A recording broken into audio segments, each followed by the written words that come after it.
Boas-vindas a esta nossa explicação. Hoje a gente vai destrinchar um dos mistérios literários e históricos mais fascinantes de todos os tempos: o relato bíblico do Grande Dilúvio. Para quem gosta de entender como textos muito antigos se chocam com a nossa visão moderna do mundo, a gente está no lugar certo.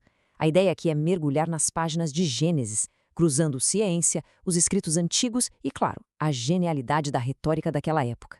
A gente vai ver o que o hebraico original realmente queria dizer e como, ao longo dos séculos, a nossa forma moderna de ler acabou meio que camuflando uma mensagem muito mais profunda.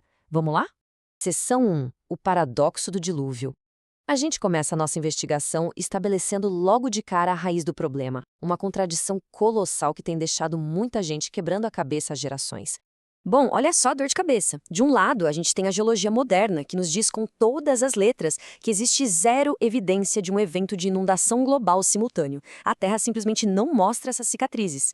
Mas aí, do outro lado, a gente pega o texto de Gênesis e dá de cara com afirmações super explícitas de uma destruição em escala global. O texto fala que literalmente toda a criatura debaixo do céu pereceu. Então fica a pergunta: como a gente concilia essa ausência total de provas físicas com uma afirmação tão gigantesca no texto? O que nos leva à seção 2, a teoria do dilúvio local. Para tentar resolver essa contradição sem ter que jogar a ciência ou o texto fora, muitos estudiosos buscaram historicamente um meio-termo bem interessante. A grande sacada dessa teoria estaria na tradução. A ideia é a seguinte: a palavra hebraica original, Eret, que a gente costuma traduzir como terra ou planeta, deveria ser lida apenas como região nesse contexto específico. E faz sentido, né?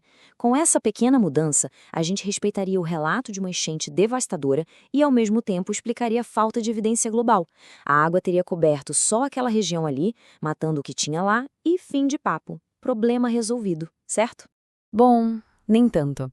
Seção 3. As falhas desta teoria. Como numa investigação de um caso arquivado, agora a gente precisa pivotar um pouco e ver onde essa ideia desmorona. E o mais curioso é que o próprio texto derruba a teoria. E desmorona logo num buraco lógico gigantesco. Vamos pensar juntos. Se o dilúvio foi só regional, para que construir uma arca? Se Deus quisesse salvar a família de Noé de uma enchente localizada, a instrução mais rápida e lógica seria simplesmente: arrumem as coisas e migrem para outra região. Por que passa décadas construindo um barco daquele tamanho se era só sair andando para fora da zona de perigo? E os problemas práticos não param por aí. A própria lógica do texto detona a teoria através de absurdos práticos. Primeiro, a gente sabe, pelas pesquisas científicas, que nessa época a humanidade já estava se espalhando da África para o Oriente Médio e Europa. Então, uma enchente só na Mesopotâmia não acabaria com toda a humanidade como a história pede. Segundo, tem aquele comando para salvar os pássaros. Salvar aves de um dilúvio local não faz sentido nenhum, elas simplesmente voariam para longe. E terceiro, o tamanho do barco. É uma estrutura colossal e totalmente inútil se a ideia fosse só sobreviver ao transbordamento de um rio. Mas o maior absurdo mesmo da teoria local está na matemática da coisa. O texto relata explicitamente que a água subiu quase 7 metros acima dos picos das montanhas na região do Ararat. A gente não está falando de morrinhos. Se a água sobe 7 metros acima de montanhas colossais, a física básica ensina que essa água não fica contida numa região só.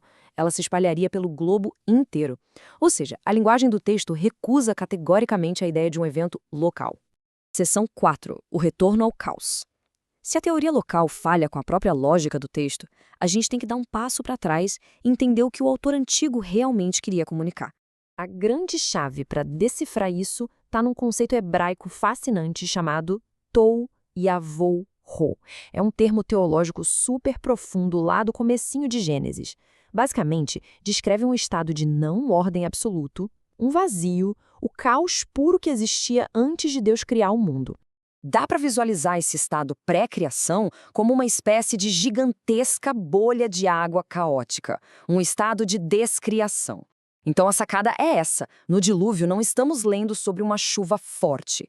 A gente está lendo sobre a remoção intencional daquela ordem inicial por parte de Deus. O mundo está literalmente sendo descriado, voltando para o caos aquático para depois passar por uma mega reforma cósmica. O que nos leva à seção 5, a intenção teológica. É aqui que a gente entende a espinha dorsal e a estrutura de toda essa narrativa maravilhosa. O autor construiu um evento envolvendo o universo inteiro de propósito. O dilúvio é, na verdade, uma gigantesca declaração teológica. O pecado humano era tão espalhado e grave que exigia um julgamento do mesmo tamanho. A resposta precisava ser essa reversão completa para o caos, seguida por uma reestruturação do mundo. O evento teve que ser descrito como universal porque o impacto espiritual e teológico dele foi literalmente universal. Seção 6. O alcance da hipérbole.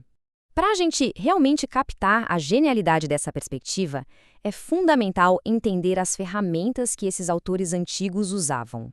A técnica literária principal aqui se chama universalismo retórico. É basicamente usar de forma intencional uma linguagem de absolutos, tipo toda a face da Terra ou todas as criaturas.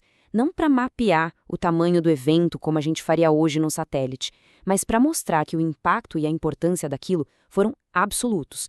É uma hipérbole enorme e deliberada para transmitir uma verdade incontestável.